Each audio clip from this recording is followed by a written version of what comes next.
Hello everyone, आज अपने कुछ क्वेश्चंस देखेंगे एनिमल हस्बेंड्री के, जो प्रीवियस ईयर में भी पूछे गए हैं और आने वाले जो अपने एग्ज़ाम्स हैं उनके अंदर भी पूछे जा सकते हैं। इसके अलावा जो हमारी कोचिंग अड्डा है उसके अंदर कृषि पर्यवेक्षक के भी न्यू बैच स्टार्ट हो रहे हैं, जेट CUT के भी नए बैच स्टार्ट हो रहे हैं और फाउंडेशन कोर्स के लिए भी नए बैच स्टार्ट हो रहे हैं। तो नीचे जो कॉन्टैक्ट नंबर दिए गए हैं उन पे आप जानकारी ले सकते हो। ओके, अब अपने स्टार्ट करते हैं। अपना जो पहला क्वेश्चन है वो क्या है? वह मादा जो कभी गर्भित या प्रेग्नेंट नहीं होती है क्या कहलाती है? इसका सभी के सभी आंसर बताओ मेरे को फटाफट। इस क्वेश्चन का राइट आंसर क्या होगा? सभी के सभी बताओ मेरे को। इस क्वेश्चन का जो राइट आंसर है अपना होगा सी। इस क्वेश्चन का राइट आंसर होगा, यानी कि नलीपोरा। नलीपोरा किसको बोलते हैं? जो मादा कभी गर्भित नहीं हो सकती, यानी कि जो मादा कभी भी प्रेग्नेंट नहीं होगी उस मादा को क्या बोलेंगे? नलीपेरा बोलेंगे। किस किस के क्वेश्चन ये वाला क्वेश्चन राइट हुआ है? आगे नेक्स्ट देखते हैं अपने। मध्य चक्कर की सबसे लंबी अवस्था है। मध्य चक्कर यानी कि जो स्ट्रेस साइकिल है, यानी कि जो स्ट्रेस जो साइकिल है उसकी सबसे लंबी अवस्था कौन सी है? यानी कि मध्य चक्कर जो होता है, स्ट्रेस जो साइकिल होता है उसमें कितनी स्टेजेस होती हैं? 4 स्टेजेस होती हैं। तो तुम्हें बताना है कि सबसे लंबी स्टेज कौन सी है। फटाफट बताओ मेरे को, कौन सी सबसे लंबी अवस्था होती है इन चारों में से? डाइएस्ट्रस होती है, प्रोएस्ट्रस होती है, मेटाएस्ट्रस होती है या इनेस्ट्रस होती है? फटाफट मेरे को बताओ इनमें से कौन सा आंसर जो है राइट होगा।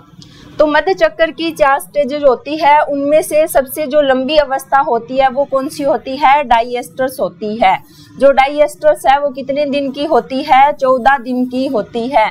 एस्ट्रस जो साइकिल है वो टोटल कितने दिन का होता है? 21 दिन का होता है। उसमें से 4 स्टेजेस होती हैं।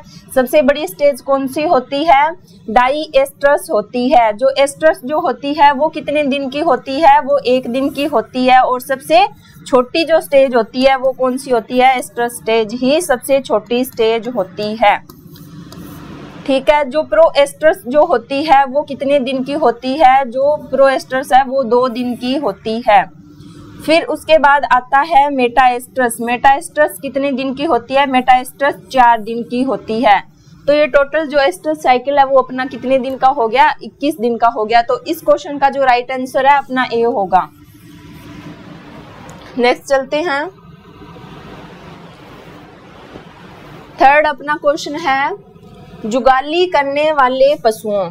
जुगाली करने वाले पशुओं में यथार्थ आमाशय यानी कि ट्रू स्टमक कौन सा होता है? जो रूमिनेंट्स होते हैं उनमें जो स्टमक जो होता है उसके कितने अपार्टमेंट होते हैं? उसके 4 अपार्टमेंट होते हैं। तो इनमें से अपने को बताना है कि कौन सा जो स्टमक का अपार्टमेंट होता है उसको क्या बोला जाता है? ट्रू स्टमक बोला जाता है। तो सभी इसका राइट आंसर बताओ पहले मेरे को कि इसका राइट आंसर क्या होगा। तो अपने इस क्वेश्चन का राइट आंसर जो होगा वो होगा सी। जो एबोमेजम होता है उसको अपने क्या बोलते हैं?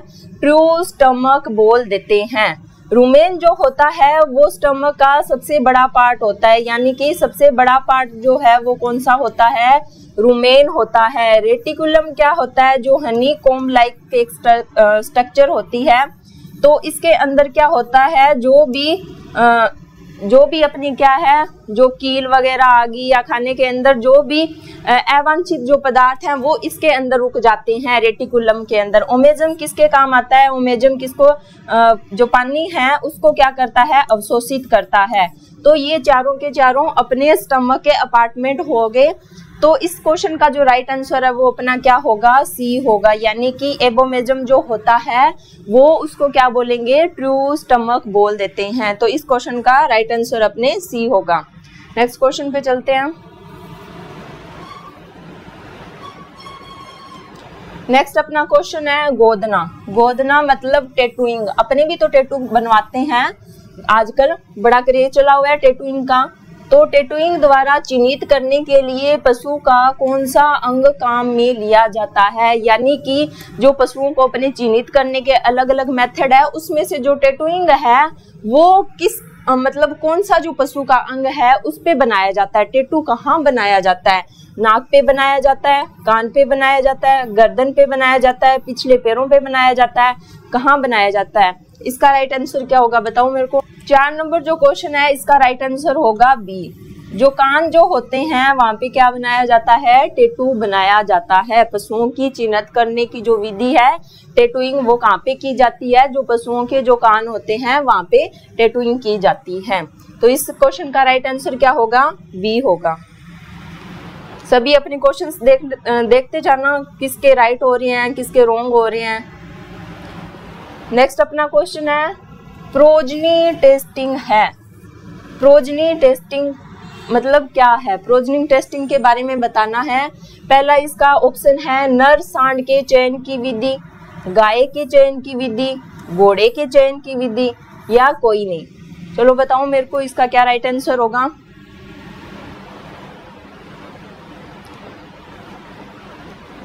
ए होगा, बी होगा, सी होगा या डी होगा?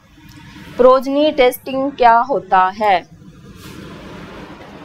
मतलब किसके चयन की विधि है? नर सांड के चयन की विधि है, गाय के चयन की विधि है या घोड़े के चयन की विधि है? फटाफट कमेंट सेशन में मुझे बताओ इसका राइट आंसर क्या होगा। तो इस क्वेश्चन का अपने राइट आंसर जो है ए होगा, यानी कि जो नर सांड के चयन की जो विधि होती है उसके लिए कौन सा टेस्ट करते हैं? अपने प्रोजनी टेस्ट करते हैं, यानी कि संतति परीक्षण करते हैं। हिंदी में क्या बोलेंगे? संतति परीक्षण करते हैं। संतति जो परीक्षण होता है वो किसके लिए करते हैं? नर सांड के चयन के लिए संतति परीक्षण किया जाता है। नेक्स्ट क्वेश्चन पे चलते हैं।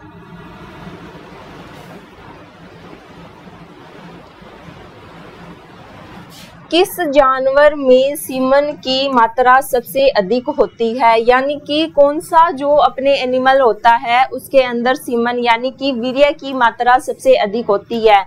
ए है सांड, बी घोड़ा, सी सूअर, 4 है भैंस या भैंसा। तो किसमें सबसे ज्यादा सीमन की क्वांटिटी ज्यादा होती है? तो ये इसका बताओ मेरे को आंसर क्या होगा। इस क्वेश्चन का राइट आंसर क्या होगा फटाफट बताओ मेरे को।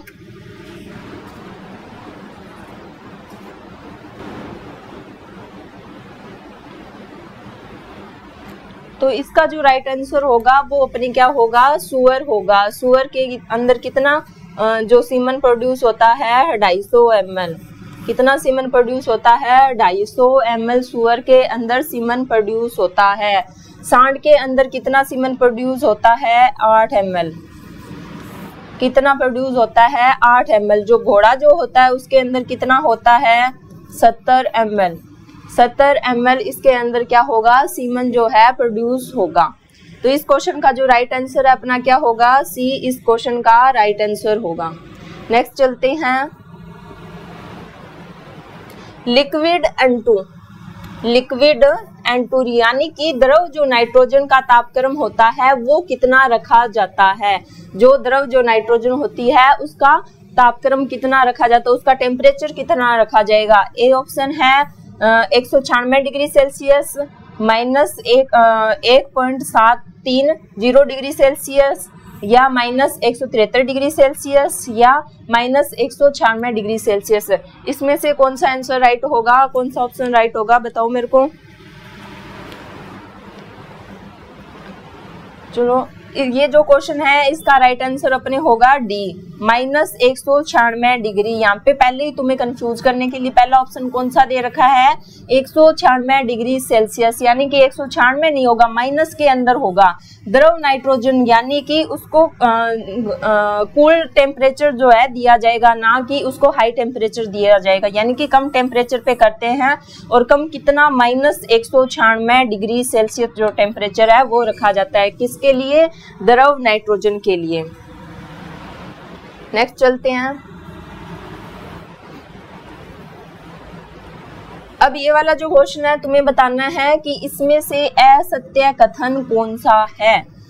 ये एक साइड में तो एनिमल्स के नाम दिए हुए हैं, एक साइड में किसके नाम दिए हुए हैं, जो उनका मांस होता है उनके बारे में बताया हुआ है कि भेड़ के मांस को क्या कहते हैं, बकरी के मांस को क्या कहते हैं। तो तुम्हें इसमें से बताना है कि असत्य कथन कौन सा है। पहला अपना ऑप्शन है भेड़ के मांस को क्या मटन बोलते हैं, बकरी के मांस को चिकन बोलते हैं, गाय के मांस को बीफ बोलते हैं, भैंस के मांस को क्या बफन बोलते हैं। इनमें से कौन सा राइट आंसर होगा? 8वें क्वेश्चन में राइट आंसर कौन सा होगा इन चारों में से? मतलब असत्य बताना है, कौन सा यहाँ पे असत्य लिखा हुआ है, जो सही है वो नहीं बताना, यहाँ पे जो गलत लिखा हुआ है वो बताना है अपने को। तो ये क्वेश्चन देखते हैं अपने। जो भेड़ का मांस जो होता है उसको तो मटन ही बोला जाता है, ये तो अपना क्या है, सही है। जो बकरी जो होती है उसके मांस को चिकन नहीं बोलते। चिकन तो किसके मांस को बोलते हैं, जो मुर्गी का मांस होता है उसको क्या बोलेंगे, चिकन बोलेंगे। फिर बकरी के मांस को क्या बोलते हैं, बकरी के मांस को अपने बोलते हैं चेवन। जो बकरी का जो अपने मांस होता है उसको क्या बोलेंगे, चेवन बोलेंगे। गाय के मांस को क्या बोल देते हैं, बीफ बोल देते हैं। फिर भैंस का जो मांस होता है उसको क्या बोल देते हैं, बफन बोल देते हैं। तो इसमें से असत्य कथन अपना कौन सा हुआ, बी। इस क्वेश्चन का राइट आंसर क्या होगा, बी होगा। चलो नेक्स्ट क्वेश्चन पे चलते हैं।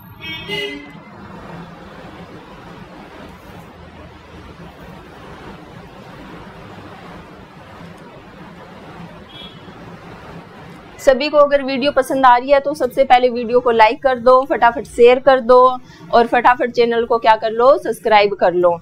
इसके अलावा जो बच्चे ऑफलाइन बैच ज्वाइन करना चाहते हैं वो कोचिंग अड्डा पे जो नीचे नंबर चल रहे हैं उन पे अपनी संपूर्ण जानकारी ले सकते हैं। हमारे कृषि पर्यवेक्षक के भी नए बैच स्टार्ट हो रहे हैं। इसके अलावा जो बच्चे जेट या सीयूटी का एग्जाम देना चाहते हैं या जिन्होंने पिछली बार दिया था, किसी कारणवश उनका सिलेक्शन नहीं हो पाया और वो दोबारा से अपनी तैयारी को कंटिन्यू रखना चाहते हैं, तो वो कोचिंग अड्डा में एडमिशन ले सकते हैं और अपनी तैयारी को क्या बेहतर बना सकते हैं। इसके अलावा जो बच्चे कृषि पर्यवेक्षक की तैयारी करना चाहते हैं वो बच्चे भी क्या है, कोचिंग अड्डा में अपना एडमिशन ले सकते हैं और अपनी तैयारी को बेहतर बना सकते हैं। इसके अलावा इसके साथ साथ हमारी कोचिंग के अंदर हमारा फाउंडेशन कोर्स भी चलता है 11th-12th के बच्चों के लिए। जो बच्चे ये चाहते हैं कि हम हमारे 2 साल खराब ना करें या उसके बाद 12th के बाद 1 साल खराब ना करें और हमारी जो तैयारी है वो 11th-12th के साथ साथ चलती रहे, तो आप जो सारी की सारी जानकारी है जो नीचे कॉन्टैक्ट नंबर चल रहे हैं वहाँ पे अच्छे से आप जानकारी प्राप्त कर सकते हैं। तो फटाफट एडमिशन लें। अब अपना अगला जो क्वेश्चन है 9 नंबर क्वेश्चन, किस जानवर में सीमन की मात्रा सबसे अधिक होती है। ये क्वेश्चन अपने कर चुके तो स्किप करते हैं इसको।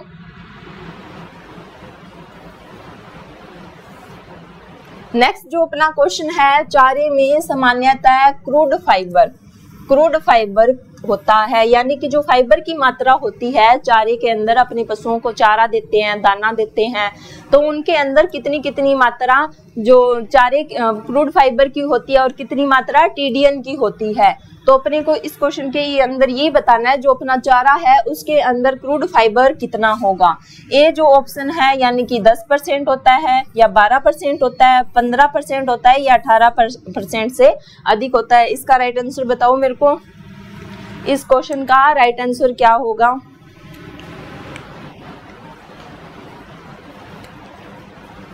लास्ट में सभी को अपने जो नंबर है वो कैलकुलेट करने हैं कि भाई हाँ मेरे इतने में से इतने क्वेश्चन मेरे राइट हुए हैं, ताकि उनको अपनी प्रिपरेशन का पता लगे कि मेरी प्रिपरेशन अच्छे से चल रही है या नहीं चल रही।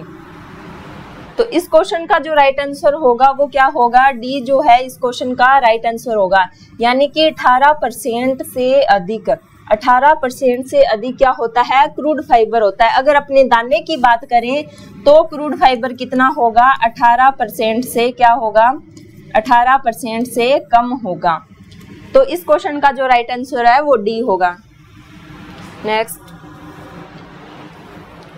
11 नंबर क्वेश्चन है, 1 ग्राम प्रोटीन से उत्पन्न कैलोरी होती है। मतलब कि अपने 1 ग्राम अगर प्रोटीन ले रहे हैं तो उससे अपने को कितनी एनर्जी मिलेगी, कितने किलो कैलोरी अपने को एनर्जी मिलेगी। क्या 4 किलो कैलोरी मिलेगी, 9.3 किलो कैलोरी मिलेगी, 7.8 किलो कैलोरी मिलेगी या 6.1 किलो कैलोरी मिलेगी। इसका राइट आंसर बताओ।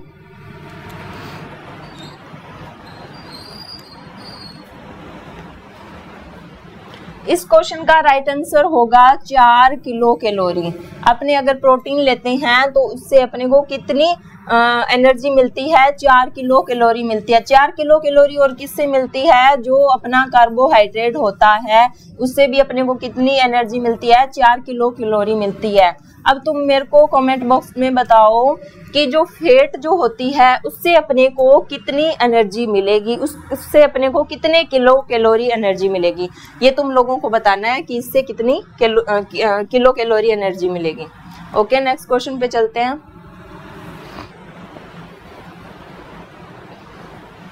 नेक्स्ट क्वेश्चन है, पशु को 24 घंटे के दौरान दिए जाने वाले खाद्य पदार्थ की मात्रा क्या कहलाती है? यानी कि अपना जो पशु है उसको अपने एक दिन के अंदर, यानी कि 24 घंटे के अंदर अपने उसको जो खाना दे रहे हैं उसको अपनी क्या बोलेंगे, उसको क्या टर्म देंगे? क्या उसको खुराक बोलेंगे, क्या उसको राशन बोलेंगे, या फिर संतुलित आहार बोलेंगे, या संपूर्ण आहार बोलेंगे? तो इनमें से बताना है इसका राइट आंसर क्या होगा। यानी कि अपने जो 24 घंटे हैं उसके अंदर अपने पशु को क्या दे रहे हैं, जो खाना दे रहे हैं उसको क्या बोलेंगे? इसका राइट आंसर बताओ सभी फटाफट। इस क्वेश्चन का राइट आंसर जो होगा राशन होगा। यानी कि जो राशन जो 24 घंटे के अंदर अपने पशु को जो खाना दे रहे हैं तो उसको क्या बोलेंगे? राशन बोल देते हैं। संतुलित आहार किसको बोलेंगे? जिसके अंदर सभी न्यूट्रिएंट संतुलित मात्रा के अंदर होते हैं, ऐसे खाने को अपने क्या बोल देते हैं? संतुलित आहार बोल देते हैं। ठीक है, नेक्स्ट क्वेश्चन पे चलते हैं। 13 नंबर अपने क्वेश्चन है, साइलेज उन फसलों का बनाया जाना चाहिए जिनमें मात्रा अधिक हो। यानी कि साइलेज उन फसलों का बनाया जाना चाहिए डेस, जिनमें क्या हो, जिसमें सबसे अधिक मात्रा किसकी होनी चाहिए? प्रोटीन की होनी चाहिए अधिक मात्रा, या प्रोटीन की कम मात्रा होनी चाहिए, कार्बोहाइड्रेट की मात्रा अधिक होनी चाहिए, या खनिज लवणों की मात्रा अधिक होनी चाहिए? बताओ इस क्वेश्चन का राइट आंसर। जो अपना साइलेज जो होता है ये क्या होता है, इसको अपने क्या बोल देते हैं? पशुओं का आचार भी बोल देते हैं। तो जो पशुओं का जो आचार है यानी कि जो साइलेज है उसके अंदर सबसे ज्यादा क्या पाया जाता है? किसकी मात्रा सबसे अधिक होनी चाहिए? तभी वो क्या है, अच्छा साइलेज माना जाता है। तो इस क्वेश्चन का जो राइट आंसर है वो सी होगा। यानी कि कार्बोहाइड्रेट की मात्रा क्या होनी चाहिए? सबसे ज्यादा होनी चाहिए। किसके अंदर? साइलेज के अंदर। नेक्स्ट क्वेश्चन पे चलते हैं। 14 नंबर अपना क्वेश्चन है, जुगाली करने वाले पशुओं में मुख्य आमाशय होता है, यानी कि ट्रू स्टमक। ये क्वेश्चन भी अपने पीछे कर चुके। अब तुम इस क्वेश्चन का राइट आंसर अब मेरे को बताओगे कि इसका क्या राइट आंसर होगा। ठीक है, मैं इस क्वेश्चन को स्किप कर रही हूँ क्योंकि ये पीछे मैं करवा चुकी। नेक्स्ट चलते हैं।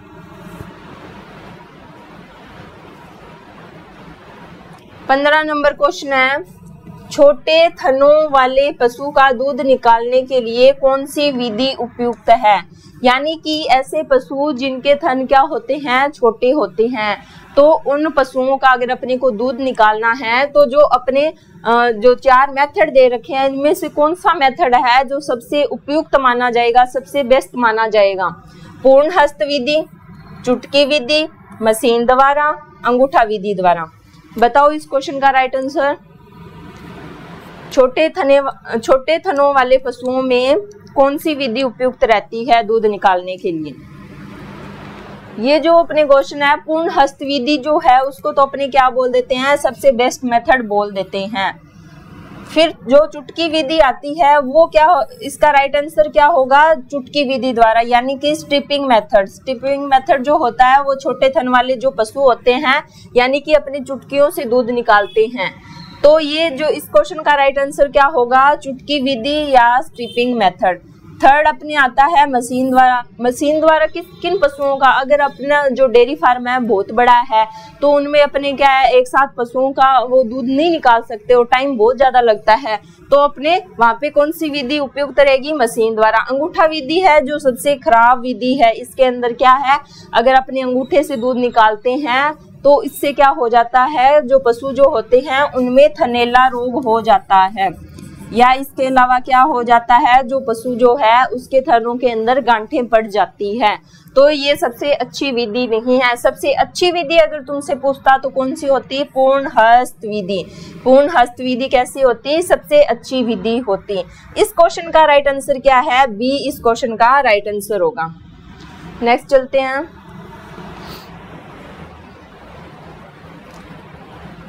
अगला क्वेश्चन है ब्यूटाइरोमीटर का प्रयोग किस जांच के लिए किया जाता है। जो अपना ब्यूटाइरोमीटर होता है उसका यूज अपने किस काम के लिए करते हैं, क्या अपने प्रोटीन की जांच के लिए यूज में लेते हैं, लैक्टोज की जांच के लिए यूज में लेते हैं, या केसीन की जांच के लिए यूज में लेते हैं, या वसा की जांच के लिए यूज में लेते हैं। बताओ मेरे को इस क्वेश्चन का राइट आंसर क्या होगा। ए होगा, बी होगा, सी होगा या डी होगा। इस क्वेश्चन का जो राइट आंसर है वो अपने क्या होगा, डी होगा। वसा की जांच के लिए अपने किसका यूज करते हैं, ब्यूटाइरोमीटर का यूज करते हैं। अगर तुम कंफ्यूज होते हो तो बार बार यहाँ से ये जो ब्यूटाइरो है बै लिखा हुआ है वहां से इसको भी वसा में बै को भी क्या बना लो, बै बना लो, यानी कि बसा बसा बोलो, ब्यूटाइरोमीटर बसा, ब्यूटाइरोमीटर बसा, ब्यूटाइरोमीटर, इससे क्या तुम्हें याद हो जाएगा। नेक्स्ट चलते हैं। 17 नंबर अपने जो क्वेश्चन है, सामान्य भैंस की श्वसन दर। सामान्यतः भैंस की श्वसन गति होती है, श्वसन गति कितनी होती है, जो अपनी भैंस जो होती है उसकी श्वसन गति कितनी होती है। इस क्वेश्चन का राइट आंसर बताओ।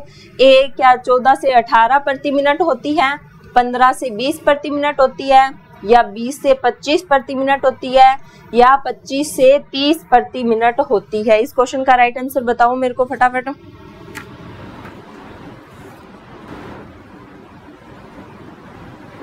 बताओ बताओ भैंस की श्वसन गति कितनी होती है। इस क्वेश्चन का राइट आंसर है जो ए होगा, यानी कि जो अपनी भैंस जो होती है उसकी श्वसन गति कितनी होती है, 14 से 18 प्रति मिनट। 14 से 18 प्रति मिनट क्या होती है, भैंस की श्वसन गति होती है। नेक्स्ट चलते हैं।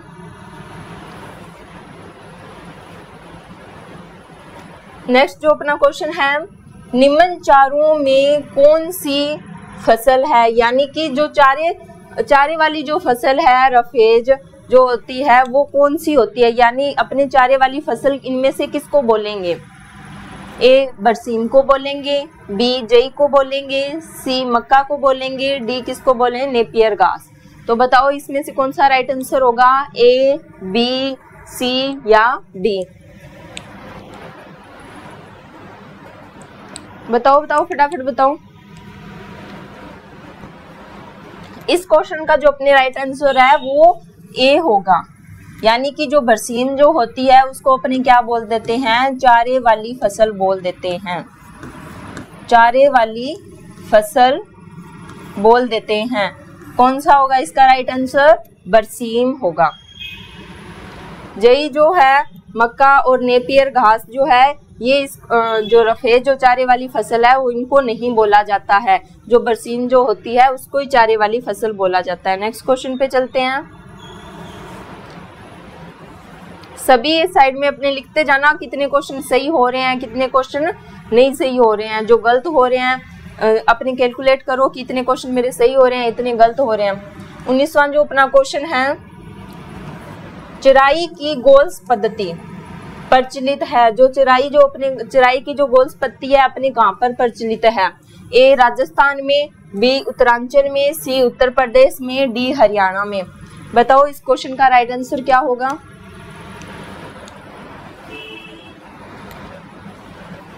इस क्वेश्चन का जो राइट आंसर है वो होगा ए राजस्थान। अपने राजस्थान के अंदर चिराई की जो गोल्स पद्धति है वो सबसे ज्यादा प्रचलित है। अपने पशुओं को क्या करते हैं, खुला छोड़ देते हैं, उन्हें इधर उधर चारागाह में चरा के लेके आते हैं, वही क्या होती है, चराई की गोल्सपत्ती होती है। तो अपने कहाँ प्रचलित है, जो अपना राजस्थान है वहां पे चराई की गोल्सपत्ती प्रचलित है।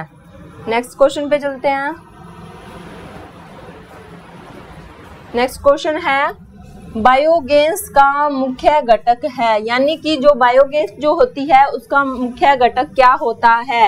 ए, क्या मीथेन होता है, कार्बन डाइऑक्साइड होता है, सल्फर डाइऑक्साइड होता है, या कार्बन मोनोऑक्साइड होता है। इनमें से बायोगैस का मुख्य घटक कौन सा होगा।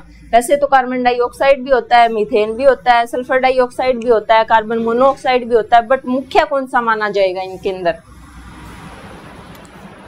बताओ फटाफट मेरे को इस क्वेश्चन का राइट आंसर।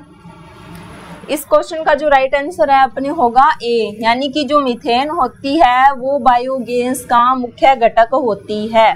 तो इस क्वेश्चन का जो राइट आंसर है अपने ए होगा।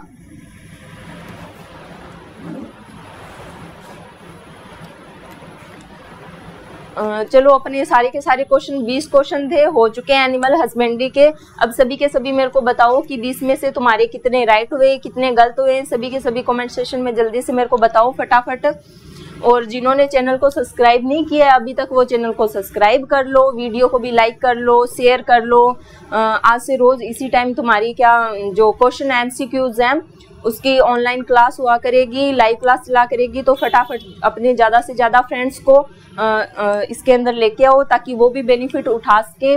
इसके अलावा हमारे जो कोचिंग अड्डा है वहाँ पे मैं पहले भी तुम लोगों को बता चुकी हूँ कि कृषि पर्यवेक्षक के नए बैच स्टार्ट हो चुके हैं, तो फटाफट एडमिशन लो और अपनी तैयारी को बेहतर बनाओ। इसके अलावा जेट और CUT के भी नए बैचेस प्रारंभ हो चुके हैं, तो आप जो बच्चे जेट और CUT की तैयारी करना चाहते हैं वो भी एडमिशन ले सकते हैं। और इसके अलावा जो बच्चे फाउंडेशन कोर्स करना चाहते हैं, जो 11th-12th में अपनी जेट की तैयारी को साथ के साथ रखना चाहते हैं, तो वो बच्चे भी एडमिशन ले सकते हैं। इसके अलावा तुम्हें और कोई एडिशनल इन्फॉर्मेशन चाहिए तो नीचे जो कॉन्टैक्ट नंबर चल रहे हैं उन पे आप जानकारी प्राप्त कर सकते हो। Thank you.